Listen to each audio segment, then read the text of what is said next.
Carlos Aldeguerilla Prado is a bachelor in information sciences. He's a naval engineer. He will talk to us about the institucionalización, I'll say it in Spanish, it's easier. La institucionalización de la conservación y gestión de los recursos en alta mar, las organizaciones regionales de pesca. Carlos, for 20 minutes. Gracias, Stefan. Igual que el profesor Casado ayer, el título fue una propuesta del profesor Sobrino y evidentemente acepté encantado. Y es lo primero que quiero hacer desde aquí, darle las gracias al doctor Sobrino y a su equipo por esta amable invitación. Para mí, desde luego, es un placer y un honor estar hoy aquí porque comparto plenamente lo dicho por Stefan y posteriormente por Adela sobre la importancia de las actividades que se desarrollan en este marco. Para nosotros son fundamentales. Sin todo el trabajo que hacen ustedes, nosotros no podríamos desarrollar una correcta actividad pesquera en aguas internacionales, no solo en el marco de las organizaciones regionales de pesca, sino también en aguas llamadas libres. Cada vez quedan menos, pero todavía quedan.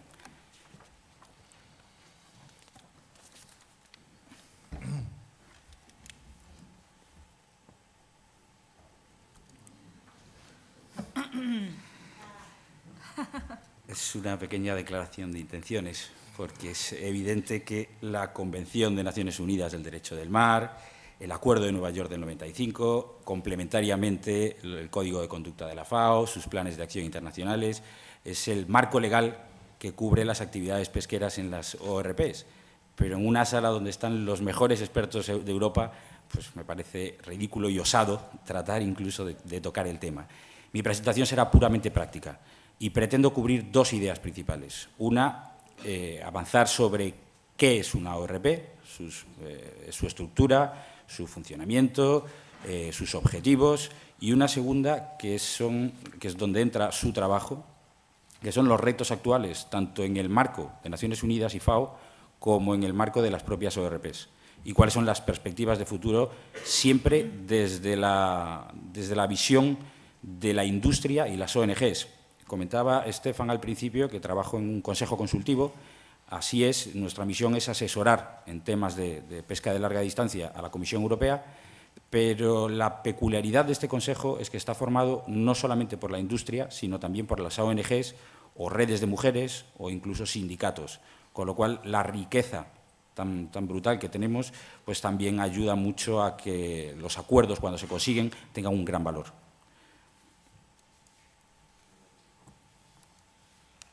En realidad, estas fotos, además de una declaración de intenciones prácticas, es un poco para que la gente fije su mirada en esta presentación. ¿Qué tienen en común todas estas fotos? Son especies afectadas o que se pescan o que están afectadas colateralmente por la actividad pesquera en OROPs. ¿Qué es una ORP? Bueno, las organizaciones regionales de pesca, en principio, las define la FAO como organizaciones intergubernamentales con capacidad para dictar medidas con el objetivo de preservar los recursos marinos vivos. Se crean por acuerdos internacionales y están formados por partes contratantes. Iba a decir por estados, pero no es así en todos los casos, puesto que, por ejemplo, la Unión Europea es miembro de estas organizaciones de pesca y es una organización supranacional. Es importante tener en cuenta que las organizaciones regionales de pesca, en inglés es más fácil distinguirlas, son las RFMOs, tienen la capacidad de emitir estas normas, de crear estos reglamentos para la gestión, en contraposición de otras organizaciones que a veces se confunden, que son organizaciones asesoras, digamos. En inglés son los RFB, son Regional Fisheries Boards, cuya única misión es asesorar, solo tienen un papel consultivo, no decisorio. Actualmente hay unas 20 consultivas y 18 ORPs. Tienen competencias sobre determinadas especies, es decir, el hecho de que la ORP se base en el Atlántico Norte no implica que tenga competencias sobre todas las especies que se pescan en el Atlántico Norte. Tienen competencias sobre especies determinadas que se recogen en el acuerdo. En cuanto a su relación con FAO, pues las hay con mayor o menor relación. Hay algunas que siguen dependiendo directamente de la FAO, como pueda ser el caso de la CTOI, Túnidos en el Índico, cuya secretaría está formada por miembros de la FAO, y hay otras que actualmente no tienen ninguna relación estructural, digamos, con Naciones Unidas o con la FAO. Su objetivo, pues, fortalecer la cooperación internacional para que se pueda ejercer una actividad pesquera sostenible a largo plazo. Y, por supuesto, siempre sobre la base de unos datos científicos se adoptan unas medidas para la consecución de este objetivo. Su estructura. La estructura varía bastante porque ya hemos visto que hay 18 ORPs y tratan sobre especies diferentes. La estructura más clásica es una asamblea general formada por las partes contratantes, una secretaría, que es quien organiza, digamos, quien monta la escena para que los actores salgan a interpretar, unos grupos de trabajo que tratan sobre temas específicos y luego, opcionalmente, existen comités financieros, controlar las cuentas, no todos lo disponen de este comité, un comité científico y un comité de control del cumplimiento de esas medidas de gestión. Este es el esquema básico, que no tienen todas las ORPs, pero sí la gran mayoría, con pequeñas derivaciones. Hablamos siempre de que el Acuerdo de Nueva York estableció o ahondó más entre la diferencia de las especies transzonales y las especies altamente migratorias. Es importante para nosotros porque dividimos las ORPs en estas dos categorías, precisamente. Aquellas que trabajan sobre especies transzonales y aquellas que lo hacen sobre especies altamente migratorias. Sobre esto voy rápido, son simplemente unas diapositivas para que vean cuál es la diferencia entre ellas.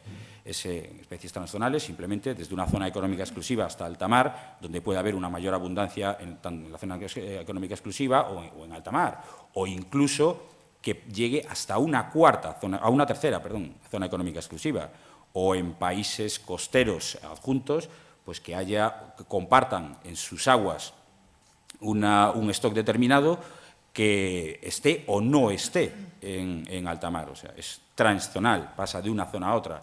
La diferencia con el altamente migratoria es evidente, lo ven ustedes en esta diapositiva, pasa no solamente de una zona económica exclusiva a otra, sino que pasa de una a otra, a otra, a otra, y esto solamente se da en especies de túnidos o especies afines, como puede ser el tiburón o el pez espada, por ejemplo. Entonces, basándonos en esta diferencia, pretendo enseñarles las principales ORPs de interés para la flota europea. La flota europea, la verdad es que estamos presentes prácticamente en todo el mundo. Entonces, respecto a las especies transzonales, las más importantes para nosotros son las del Atlántico Norte, NAFO, que es noroeste, NEAFC, que es la este. Sin embargo, en los últimos años pues, se han desarrollado o se han creado nuevas organizaciones de pesca que son de enorme importancia para nosotros, como pueda ser el caso de la nueva ORP de pequeños pelágicos en el Pacífico Sur, que es la South Pacific RFMO, que de hecho acaba de entrar en vigor ahora mismo, ha estado funcionando desde el año 2005, me parece, con medidas interinas que no eran de obligado cumplimiento. Sin embargo, todas las partes han ratificado, el acuerdo ha entrado en vigor y ya está funcionando como una ORP normal y corriente, digamos. Esto es un fletán, que es una especie transzonal. Respecto a cómo funcionan las más importantes para nosotros, pues tenemos la NAFO, todo el mundo ha oído hablar, sobre todo aquí en Galicia, del fletán negro, de la famosa guerra del fletán que tuvimos en su momento con Canadá, precisamente es por quién tenía derecho sobre el recurso en una zona que eran aguas internacionales. Eso ya pasó a la historia, tampoco voy a meterme en un tema que jurídicamente pues no soy tan osado como para hacerlo. La NAFO es una organización puramente abierta desde su creación, lo que quiere decir que cualquier parte contratante que tenga un interés en esa pesquería puede ser miembro de pleno derecho. Actualmente hay solamente 12 partes contratantes, pero sigue siendo una organización totalmente abierta. Funciona desde el año 1979. regula a través de la fijación de máximos admisibles de captura, pero lo hace por zonas, ya que la biomasa o las características de las especies pesqueras no son iguales en una zona que en otra, debido al hábitat del área. Pues ahí está, vuelvo para atrás.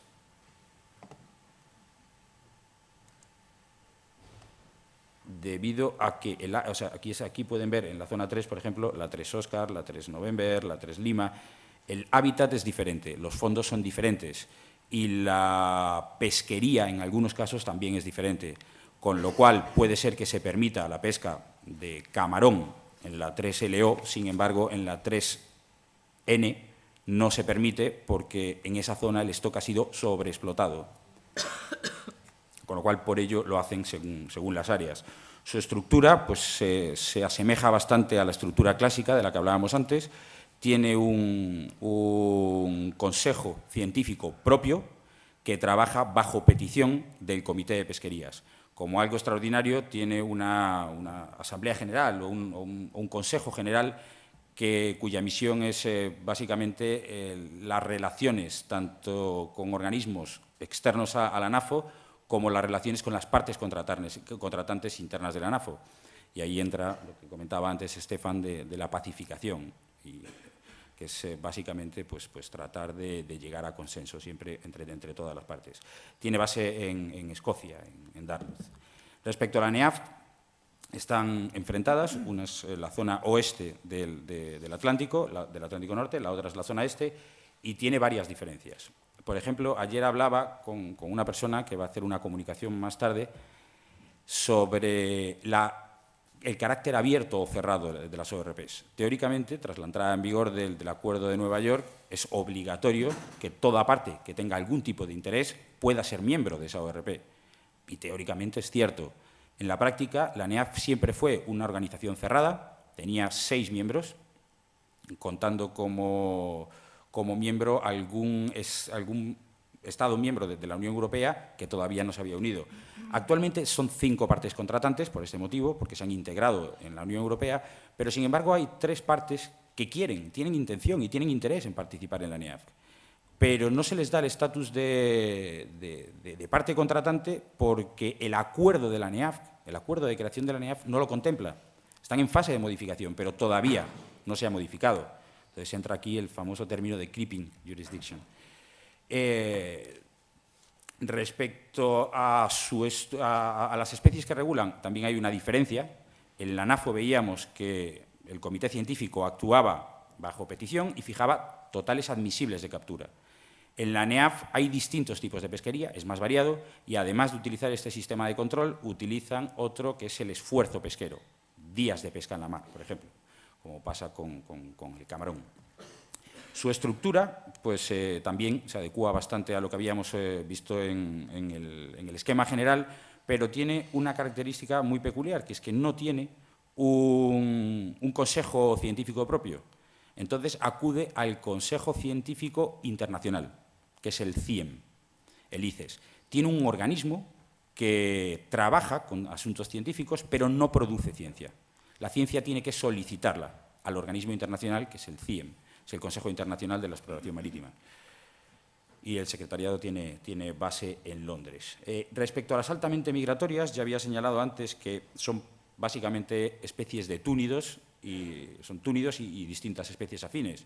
Todo el mundo ha oído hablar del atún rojo, ha estado en los medios, y si estaba muy explotado, estaba poco explotado. Es una de las pesquerías que cubren este tipo de ORPs, pero en términos de capturas o incluso económicos es una especie prácticamente sin ninguna importancia, tiene más importancia social que económica. Los túnidos tropicales son los que de verdad ocupan, digamos, tiempo. Las más importantes para nosotros, pues nos pasa lo mismo que con las transzonales. La flota europea está en todo el mundo. Entonces, en el Atlántico está regulado por la ICAT, en el Océano Índico por la CTOI, y en el Océano Pacífico hay una para la zona oeste, que es de nueva creación, el Western Central Pacific Fisheries Commission, y otra para la zona este, que es la CIAT. Ayer en una comunicación alguien hablaba del problema que tiene México con Estados Unidos respecto al atún pescado asociado a delfines, mata delfines. Pues en esta zona del Pacífico, en la zona este, se pesca el atún al cerco de esta forma, asociado a delfines, y se matan delfines. Para gestionar esta mortalidad de delfines se creó otra ORP asociada a la CIAT, que es el APICD, el Acuerdo Internacional para la Protección de los Delfines en el Pacífico, que ha tenido muchísimos problemas de funcionamiento, ha habido muchas peleas entre las partes contratantes, pero los datos están ahí y la realidad es que la mortalidad de los delfines se ha reducido en más de un 90%. O sea, que su misión, sus objetivos se han cumplido de sobra y siguen cumpliéndose. Es un éxito de gestión. Respecto a cómo funcionan, de forma parecida a cómo funcionan las transzonales, he cogido el ejemplo de ICAT, no porque sea la más importante en términos de capturas o de precio de esas capturas. Representa menos de un 10%, creo que un 8% del total de las capturas de túnidos tropicales a nivel mundial. Y tampoco es la más antigua, data del año 69, la más antigua es la que decía antes del Pacífico Este, que es la CIAT, aunque nace de un acuerdo privado entre Estados Unidos y Costa Rica, y posteriormente se fueron uniendo otras partes contratantes. Pero la ICAT tiene unas bases muy sólidas, tiene una forma de trabajar muy eficiente, y es de la que beben el resto de las organizaciones regionales de pesca atuneras. Como curiosidad, pues, la delegación de la Unión Europea en la ICAT está formada por unas 60-70 personas. La delegación de la Unión Europea en el Western, que es donde se está pescando un 70% más o menos de la producción mundial, es de 8 o 9 personas. O sea, las estructuras son las que le dan la importancia, porque además los principales actores son los mismos en todas estas ORPs y por coherencia pues, se suelen adoptar normas parecidas en unas y otras. Pero la más antigua, la primera en aplicar unas medidas de regulación eficaces fue la ICAT. ¿En qué situación estamos ahora y qué nos espera? Bueno, pues en el marco de Naciones Unidas, temas que se han discutido y que se siguen discutiendo, por ejemplo, respecto a la gestión de recursos, han sido lagunas derivadas de actos concretos.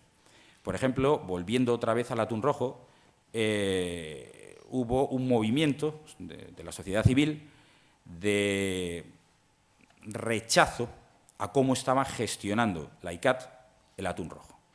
Y entonces se trataron de buscar atajos. ¿Cómo? Hay una organización internacional también que se llama CITES, que lo que hace es regular el comercio de especies amenazadas o en peligro de extinción de fauna o flora salvaje. ¿Cómo funciona esto? Pues en el momento que una de estas especies se meta, tiene distintos tipos de anexo. Uno, que es como los semáforos, pues si está en amarillo o si está en rojo. Si entra en la lista roja, quiere decir que no se puede comercializar esta especie. Pero eso estaría muy bien desde el punto de vista de este movimiento social, pero desde el punto de vista de la gestión del recurso, pues sería una sentencia de muerte para la ICAT y una pérdida absoluta de credibilidad. Bueno, pues gracias a Dios no salió adelante. Es un episodio negro, pero se ha quedado atrás. Ahora mismo se ha demostrado que la gestión no era tan mala, puesto que se ha recuperado el stock de atún rojo y la tendencia general es a reforzar el papel de las ORPs, no solo la ICAT, sino todas las demás.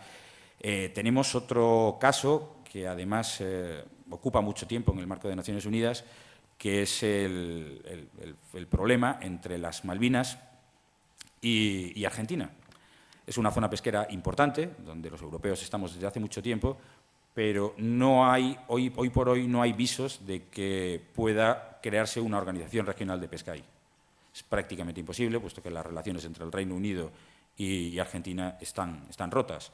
Entonces, ¿qué ha pasado? Pues la Unión Europea está liderando todo el proceso de pesca responsable y sostenible a nivel mundial. Y, bueno, Albert Einstein decía que la mejor forma de dar ejemplo, de influir, no es dando ejemplo, sino que es la única. Y la Unión Europea, pues, lo que ha hecho ha sido coger a su flota y obligarles a cumplir una serie de medidas encaminadas a la sostenibilidad a largo plazo. tratando de que el resto de las flotas en la zona hiciese lo mismo. Debo decir que está funcionando. Otro tema importante que también está quitando mucho tiempo en distintas reuniones de Naciones Unidas, especialmente cuando se revisa la resolución de pesca sostenible, es la coherencia que puede haber entre las normas de una ORP y las normas que aplican los estados costeros. Por ejemplo, hablábamos antes de una organización que regula túnidos y especies afines en el Océano Índico. Las capturas en las zonas económicas exclusivas superan actualmente el 50%. Sin embargo, las medidas de control son prácticamente inexistentes. Y además, a la hora de fortalecer los datos científicos, que finalmente son la base de las distintas medidas de gestión, es un problema porque no se consiguen esos datos. No se conoce el tipo de atún que se está pescando, por ejemplo, no se conocen las tallas, no se sabe dónde están las zonas de cría, etcétera, etcétera. Al margen de estos temas, bueno, pues hemos oído ayer, el profesor Casado nos hablaba del enriquecimiento de la gestión a través de distintos elementos, como puede ser pues, en la conferencia de St. John's, que se introdujo el enfoque ecosistémico, la protección de las ORPs, la protección, ya no se habla solamente de protección de los recursos marinos, sino se habla de la protección del hábitat. En ese sentido, Naciones Unidas es el foro de referencia y es muy, muy, muy activo. Como decía antes, en la resolución de Naciones Unidas, de la Asamblea General, sobre pesca sostenible, la parte más importante es la protección de los ecosistemas marinos vulnerables. Sobre aspectos específicos, bueno, pues la gestión del arrastre de fondo, debido a esto, debido a la protección de estos ecosistemas marinos vulnerables, y problemas que son horizontales prácticamente para todas las zonas pesqueras del mundo, y donde la FAO ha desarrollado una serie de guidelines, como puede ser para la gestión de tiburones, de descartes o de capturas accesorias. En el marco de las ORPs, voy a ir un poco más rápido, que Stefan me ha dicho que voy mal de tiempo. 2 minutes. En el marco de las ORP, sobre cómo se trabaja, bueno, pues como decía antes, para poder gestionar algo, lo primero que tienes que saber qué hay, con lo cual necesitas una ciencia fuerte, que conozca exactamente qué es lo que queda en el mar, qué es lo que se está sacando y qué pasaría si se continúa sacando a ese ritmo, etcétera, etcétera. Entonces, se está trabajando y mucho sobre mejorar los datos científicos. Y además ya no se tiene en cuenta únicamente el pescado, sino que también se tiene en cuenta el enfoque ecosistémico. Una vez que se tiene esa foto, hay que ver cuánto se puede pescar y quién puede pescar y quién no. Hay que limitar esa pesca. Actualmente esa limitación pues, está más enfocada en temas de capacidad. Es decir, no puede haber tantos buques, debe reducirse esa flota en las distintas ORPs. Y luego, criterios de acceso. No cabe duda que en zonas como puede ser el Índico, de nuevo, pues hay actores tradicionalmente que han estado históricamente allí, como pueda ser Estados Unidos, como pueda ser la Unión Europea, pero no son costeros.